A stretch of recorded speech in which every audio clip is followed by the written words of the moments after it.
ಎಲ್ರಿಗೂ ನಮಸ್ಕಾರ. ಇವತ್ತು ನಾವು ಹಳ್ಳಿ ಸ್ಟೈಲಲ್ಲಿ ಮಟನ್ ಸಾರು ಮತ್ತು ಮಟನ್ ಸಾರಲ್ಲೇ ಚಾಪ್ಸ್ನ ಯಾವ ರೀತಿ ಮಾಡೋದು ಅನ್ನೋದನ್ನು ಹೇಳ್ತೀನಿ ಬನ್ನಿ. ಮೊದಲಿಗೆ ಬಾಣಲಿ ತಗೊಂಡು ಈರುಳ್ಳಿ, ಒಂದು ಸ್ವಲ್ಪ ಬೆಳ್ಳುಳ್ಳಿ ಮತ್ತು ಮೆಣಸಿನ್ಕಾಯಿ, ಒಣಮೆಣ್ಸಿನ್ಕಾಯಿನ ಹಾಕ್ಬಿಟ್ಟು ಚೆನ್ನಾಗಿ ಫ್ರೈ ಮಾಡ್ಕೋತಾ ಇದ್ದೀನಿ. ಇದು ಸಾಂಬಾರು ಮಾಡೋಕ್ಕೆ. ಸಾಂಬಾರಲ್ಲೇ ನಾನು ಚಾಪ್ಸನ್ನು ಸಹ ಮಾಡಿ ನಿಮಗೆ ತೋರಿಸ್ತೀನಿ ನೋಡಿ.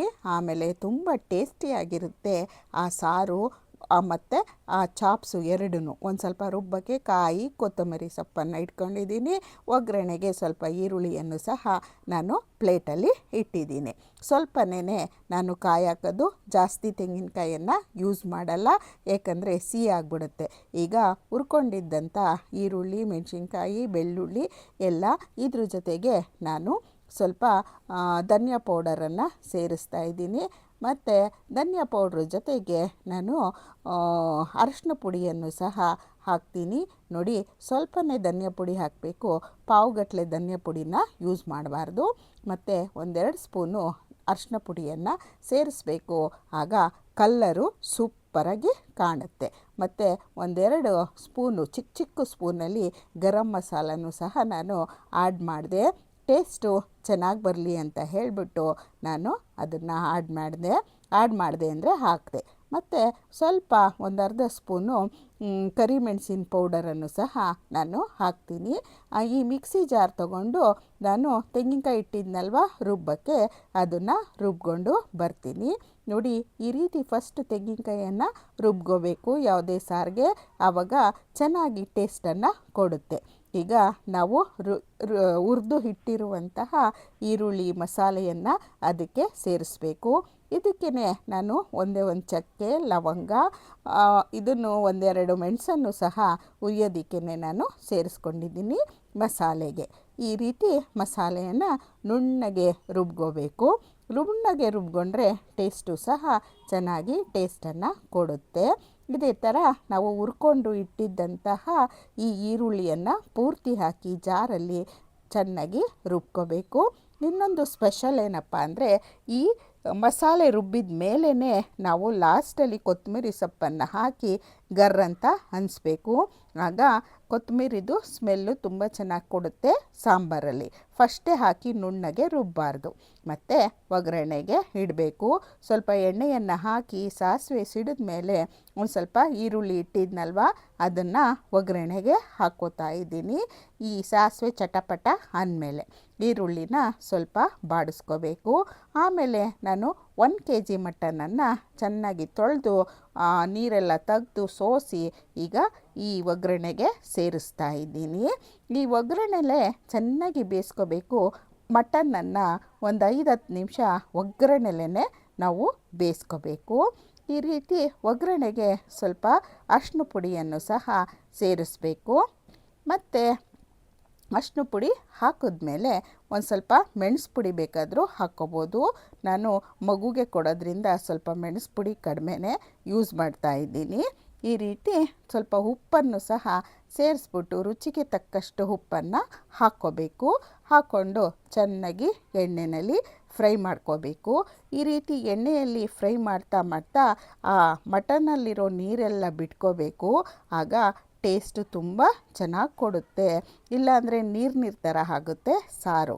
ಫಸ್ಟು ಈ ಎಣ್ಣೆನಲ್ಲೇ ನಾವು ಈ ಅರಿಶಿನ ಪುಡಿ, ಒಂದು ಸ್ವಲ್ಪ ಮೆಣಸು ಪುಡಿ, ಉಪ್ಪನ್ನು ಹಾಕಿ ಚೆನ್ನಾಗಿ ಬಾಡಿಸ್ಕೋಬೇಕು.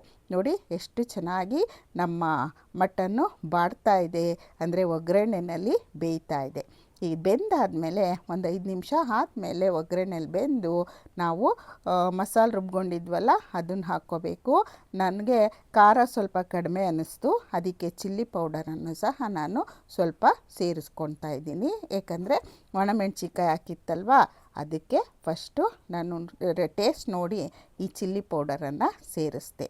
ಈಗ ಎಣ್ಣೆಯಲ್ಲಿ ಬಾಡಿತ್ತಲ್ವ ಈ ಮಟನ್ನು, ಅದಕ್ಕೆ ಸ್ವಲ್ಪ ನೀರನ್ನು ಸೇರಿಸ್ಬೇಕು. ನೀರನ್ನು ಸೇರಿಸಿ ಇದು ನಾವು ಕುಕ್ಕರಲ್ಲಿ ಒಂದು 4-5 ಕೂಗನ್ನು ಕೂಗಿಸ್ಕೋಬೇಕು. ಏಕೆಂದರೆ ಮಟನ್ನು ಸ್ವಲ್ಪ ಬೇಯೋದು ಲೇಟು, ಅದಕ್ಕೋಸ್ಕರ ಒಂದು 4-5 ಕೂಗಲೇಬೇಕು. ಮಸಾಲೆ ಹಾಕೋಕ್ಕಿಂತ ಮುಂಚೆನೇ ನಾವು ಮಟನನ್ನು ಚೆನ್ನಾಗಿ 4-5 ಕೂಗು ನಾವು ಕೂಗಿಸ್ಕೋಬೇಕು. ನೋಡಿ 4 ಕೂಗು ಆಯಿತು. ನಾನು ಈ ಕುಕ್ಕರನ್ನು ಈಗ ತೆಗಿತೀನಿ. ಸ್ವಲ್ಪ ಆರಿದ ಮೇಲೆ ಕುಕ್ಕರನ್ನು ತೆಗಿಬೇಕು. ಕೂಗಿದ ತಕ್ಷಣ ಯಾವತ್ತೂ ಕುಕ್ಕರನ್ನು ಓಪನ್ನು ಮಾಡಬಾರ್ದು. ಸ್ವಲ್ಪ ಬಿಸಿ ತಣ್ಣಗಾದ್ಮೇಲೆ ನಾನು ಕುಕ್ಕರನ್ನು ತೆಗೆದೆ. ಆಗ ಮಟನ್ನು ಚೆನ್ನಾಗಿ ಬೆಂದಿತ್ತು. ನೋಡ್ತಾ ಇದ್ರೇ ನಮಗೆ ಗೊತ್ತಾಗ್ತಾ ಇದೆ ಮಟನ್ನು ಚೆನ್ನಾಗಿ ಬೆಂದಿದೆ ಅಂತ ಹೇಳಿಬಿಟ್ಟು. ಇದನ್ನು ಚೆನ್ನಾಗಿ ತಿರುಗಿಬಿಟ್ಟು ಈಗ ಬೆಂದಿರುವಂತಹ ಮಟನ್ನಿಗೆ ನಾವು ರುಬ್ಕೊಂಡಿದ್ದಂತಹ ಮಸಾಲನ್ನು ಸೇರಿಸಿ ಈಗ ಚೆನ್ನಾಗಿ ಬೇಯಿಸಬೇಕು.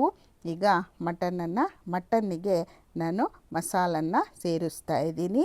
ಸ್ವಲ್ಪ ನೀರು ಹಾಕಿ ಬೇಯಿಸ್ಕೊಂಡಿದ್ವಿ ಅಲ್ವಾ, ಅದನ್ನು ನೋಡಿಕೊಂಡು ನಾವು ಮಸಾಲೆಗೆ ಎಷ್ಟು ಬೇಕೋ ಅಷ್ಟು ನೀರನ್ನು ಸೇರಿಸಿ ಸಾಂಬಾರನ್ನು ಮಾಡ್ಕೋಬೇಕು.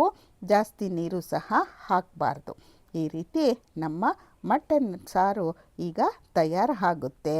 ನೋಡಿ ಎಷ್ಟು ಚೆನ್ನಾಗಿದೆ ಕಲ್ಲರು. ಈ ರೀತಿ ಮಟನ್ ಸಾರು ಮಾಡಿಕೊಂಡು ಮುದ್ದೆನಲ್ಲಿ ಊಟ ಮಾಡ್ತಿದ್ರೆ ಅದ್ರ ಮಜಾನೇ ಬೇರೆ. ನೋಡಿ ನಮ್ಮ ಮಟನ್ ಸಾರು ಮಳ್ಳೋದಕ್ಕೆ ಶುರುವಾಯಿತು. ಮಳ್ತಾ ಇದೆ ನಮ್ಮ ಮಟನ್ ಸಾರು. ಚೆನ್ನಾಗಿ ಮಸಾಲೂ ಬೇಯಿತು ಮತ್ತು ಮಟನ್ನು ಬೆಂತು. ಉಪ್ಪು ಸಹ ಕರೆಕ್ಟಾಗಿದೆ. ಟೇಸ್ಟನ್ನು ನೋಡಿದ್ದು ಆಯಿತು. ಈ ರೀತಿ ನಾವು ಮಟನ್ ಸಾರನ್ನು ಮಾಡ್ಕೊಂಡ್ವಿ. ಅದಕ್ಕೊಂದು ಸ್ವಲ್ಪ ನಾನು ಮಿಂಟ್ ಅಂದರೆ ಪುದೀನ ಸೊಪ್ಪನ್ನು ಸೇರಿಸ್ಕೊಂಡೆ. ಲಾಸ್ಟಲ್ಲಿ ಹಾಕಿದ್ರೆ ಘಮ ಘಮ ಘಮ ಅಂತ ಸ್ಮೆಲ್ ಬರುತ್ತೆ. ಈ ರೀತಿ ನಮ್ಮ ಸ್ಮೆಲ್ ಅಂದರೆ ಸುವಾಸನೆ ಬರುತ್ತೆ. ಈ ರೀತಿ ನಮ್ಮ ಮಟನ್ ಸಾರು ಆಯಿತು. ಈಗ ನಾನು ಮಟನ್ ಸಾರಿಂದ ಚಾಪ್ಸ್ ಮಾಡುತ್ತಾ ಇದ್ದೀನಿ. ನೋಡಿ, ಒಂದು ತಪ್ಪಲೆನಲ್ಲಿ ಇಟ್ಬಿಟ್ಟು ಒಂದು ಸ್ವಲ್ಪ ಎಣ್ಣೆಯನ್ನು ಜಾಸ್ತಿನೇ ಹಾಕ್ಕೋಬೇಕು. ಚಾಪ್ಸ್ ಅಲ್ವಾ, ಹಾಕ್ಕೊಂಡು ನಾನು ಅದು ಕಾಯೋದಕ್ಕೆ ಬಿಟ್ಟೆ. ಕಾಯ್ದ ಮೇಲೆ ಸ್ವಲ್ಪ ನಾನು ಸಾಸಿವೆಯನ್ನು ಹಾಕ್ತೀನಿ. ಸಾಸಿವೆನೂ ಸಹ ಚಟಪಟ ಅಂತ ಸಿಡೀತು. ಸಿಡ್ದಾದ್ಮೇಲೆ ನೋಡಿ, ಇವಾಗ ಸಾಸಿವೆ ಸಿಡಿತಾ ಇದೆ. ಈಗ ನಾನು ಅದಕ್ಕೆ ಇಟ್ಟಿರೋದಂಥ ಈರುಳ್ಳಿಯನ್ನು ಹಾಕ್ತಾಯಿದ್ದೀನಿ. ಈರುಳ್ಳಿಯನ್ನು ಎಣ್ಣೆಯಲ್ಲಿ ಚೆನ್ನಾಗಿ ಬಾಡಿಸ್ಕೋಬೇಕು. ಹಾಗೆ ಹಾಕಕ್ಕೆ ಹೋಗಬಾರ್ದು. ಹಸಿ ಥರ ಇರುತ್ತೆ, ಚೆನ್ನಾಗಿರಲ್ಲ. ಚೆನ್ನಾಗಿ ಸ್ವಲ್ಪ ಬ್ರೌನ್ ಕಲರ್ ಬರೋವರೆಗೂ ನಾವು ಎಣ್ಣೆಯಲ್ಲಿ ಈರುಳ್ಳಿಯನ್ನು ಫ್ರೈ ಮಾಡ್ಕೋಬೇಕು. ಇದೇ ಟೇಸ್ಟನ್ನು ಕೊಡೋದು ನಮ್ಮ ಚಾಪ್ಸ್ಗೆ. ಅಂದರೆ ಸಾರಿನ ಚಾಪ್ಸ್ ಹೇಗೆ ಮಾಡೋದು ಈಸಿಯಾಗಿ ಅಂತ ನೋಡ್ಕೊಳ್ಳಿ. ಈಗ ಈರುಳ್ಳಿ ಬ್ರೌನ್ ಕಲರ್ ಆಯಿತು. ನಾನು ಪಕ್ಕದಲ್ಲಿ ಸಾರು ಮಾಡ್ಕೊಂಡಿದ್ನಲ್ವ, ಅದಕ್ಕೆ ನಮಗೆ ಎಷ್ಟು ಜನಕ್ಕೆ ಎಷ್ಟು ಬೇಕೋ ಅಷ್ಟು ಸಾರು ಮತ್ತು ಪೀಸ್ಗಳನ್ನು ತೆಗೆದು ಈ ಒಗ್ಗರಣೆಯಲ್ಲಿ ಚೆನ್ನಾಗಿ ಗಟ್ಟಿ ಆಗೋ ಥರ ಅಂದರೆ ಗ್ರೇವಿ ಹದಕ್ಕೆ ಬೇಯಿಸ್ಕೋಬೇಕು. ಆಗ ನಮ್ಮ ಚಾಪ್ಸು ರೆಡಿ ಆಗುತ್ತೆ. ಈ ವಿಡಿಯೋ ನಿಮಗೆಲ್ಲ ಇಷ್ಟ ಆಯಿತು ಅನಿಸುತ್ತೆ. ಇಷ್ಟ ಆದರೆ ಒಂದು ಲೈಕ್ ಮಾಡಿ, ಕಮೆಂಟ್ ಮಾಡಿ, ಶೇರ್ ಮಾಡಿ, ಸಬ್ಸ್ಕ್ರೈಬ್ ಮಾಡೋದನ್ನು ಮರಿಬೇಡಿ. ಮತ್ತೊಂದು ವಿಶೇಷವಾದ ವಿಡಿಯೋದೊಂದಿಗೆ ನಾನು ನಿಮ್ಮನ್ನು ಭೇಟಿ ಮಾಡ್ತೀನಿ. ನೋಡಿ, ಚಾಪ್ಸು ಎಷ್ಟು ಸೂಪರಾಗಿ ಕಾಣಿಸ್ತಾ ಇದೆ ಅಲ್ವಾ? ಎಲ್ರಿಗೂ ಇಷ್ಟ ಆಯಿತು. ನೀವು ಸಹ ಈ ರೀತಿ ಮಾಡ್ಕೊಳ್ಳಿ. ಲಾಸ್ಟಲ್ಲಿ ಕೊತ್ತಂಬರಿಯನ್ನು ಸೇರಿಸಿ ತಟ್ಟೆಗೆ ಹಾಕ್ಕೊಂಡು ತಿಂತಾ ಇದ್ದರೆ ಸೂಪರಾಗಿರುತ್ತೆ.